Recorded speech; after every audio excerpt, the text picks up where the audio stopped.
നമസ്കാരം. ജന്മഭൂമിയിലേക്ക് സ്വാഗതം.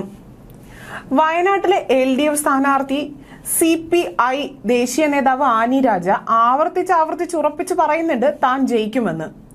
രാഹുൽ ഗാന്ധി എന്നല്ല, ഇനി എന്നെ തോൽപ്പിക്കാൻ സാക്ഷാൽ ദൈവം തമ്പുരാൻ വന്നാലും സാധിക്കില്ല എന്ന്. പക്ഷേ ഇതൊക്കെയാണ് സ്ഥിതിയെങ്കിലും നേതൃത്വത്തിന് വലിയ ആത്മവിശ്വാസമൊന്നുമില്ല. പറയാൻ കാരണം CPI സംസ്ഥാന സെക്രട്ടറിയായ വിനോയ് വിശ്വത്തിന് യാതൊരുവിധ ഉറപ്പുമില്ല ദേശീയ നേതാവ് ജയിക്കുമെന്നുള്ള കാര്യത്തിൽ. രാഹുൽ ഗാന്ധിയുമായി മത്സരിക്കുന്നതാണ് വിഷയം. വയനാട്ടിൽ CPI സ്ഥാനാർത്ഥി വിജയിക്കുമോ എന്ന ചോദ്യത്തിന് LDF ഒപ്പത്തിനൊപ്പമുള്ള പ്രചരണമാണ് നടത്തുന്നതെന്നായിരുന്നു മറുപടി. കൊല്ലം പ്രസ് ക്ലബ് മുഖാമുഖത്തിൽ പങ്കെടുക്കുന്ന വേളയിലാണ് അദ്ദേഹം ഇങ്ങനെ സംസാരിച്ചത്. ഈ സമയത്താണ് ഇങ്ങനെ ഒരു കാര്യം അവതരിപ്പിക്കാൻ തോന്നിയതെന്ന് തോന്നുന്നു. വിജയിക്കുമോ എന്ന് ആവർത്തിച്ചതോടെ അത് ജനങ്ങളാണ് തീരുമാനിക്കുന്നതെന്ന് പറഞ്ഞ് വ്യക്തമായ ഉത്തരം നൽകാതെ ഒഴിഞ്ഞു മാറുകയാണ് ഉണ്ടായത്. പ്രധാനമന്ത്രി സ്ഥാനാർത്ഥിയായ രാഹുലിനെ കോൺഗ്രസ് പോലും ഉയർത്തി കാണിക്കുന്നില്ല.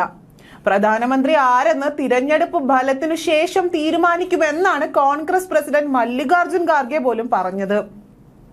പ്രധാനമന്ത്രി സ്ഥാനാർത്ഥിയായി രാഹുലിനെ ഉയർത്തിക്കാട്ടുന്ന കോൺഗ്രസ് നേതാക്കൾ ആദ്യം ഖാർഗെയാണ് ബോധ്യപ്പെടുത്തേണ്ടത്.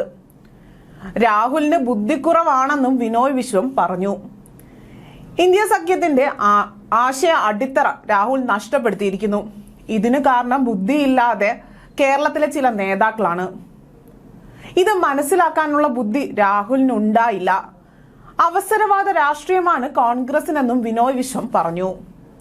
കൂടാതെ തിരഞ്ഞെടുപ്പിനോടനുബന്ധിച്ച് പുറത്തു വരുന്ന സർവേ ഫലങ്ങളെല്ലാം തന്നെ പണം നൽകിയിട്ടുള്ളതാണെന്നാണ് പറയുന്നത്. എല്ലാം കണ്ണുപൊട്ടന്റെ മാങ്ങേലേറ് എന്ന് പറയുന്നത് പോലെയാണ്. അതിനാൽ ആശങ്കയില്ല എന്നും CPM വിശ്വസിക്കുന്നത് ജനങ്ങളിൽ നിന്ന് നേരിട്ടുള്ള ഫലങ്ങളാണെന്നും അദ്ദേഹം പറഞ്ഞു. തൃശൂർ പൂരം നടത്തിപ്പിനിടെയുണ്ടായ പ്രശ്നങ്ങളിൽ ആഭ്യന്തര വകുപ്പിന് വിട്ടുവീഴ്ചയില്ല എന്ന് വിനോയ് വിശ്വം പറഞ്ഞു. ഒരു പോലീസ് ഉദ്യോഗസ്ഥനാണ് പ്രശ്നങ്ങൾക്ക് പിന്നിൽ. ഇയാൾക്കെതിരെ നടപടി ഉണ്ടായിട്ടുണ്ട്. പോലീസ് ഉദ്യോഗസ്ഥനെ കൊണ്ട് വിവാദ നടപടികൾ എടുപ്പിച്ചതിനു പിന്നിൽ ആരെങ്കിലും ഉണ്ടാകാമെന്നും അദ്ദേഹം പറഞ്ഞു. പോലീസ് ഉദ്യോഗസ്ഥനുണ്ടായ വീഴ്ചകൾ ആഭ്യന്തര വകുപ്പിന് ഉത്തരവാദിത്തമില്ലേ?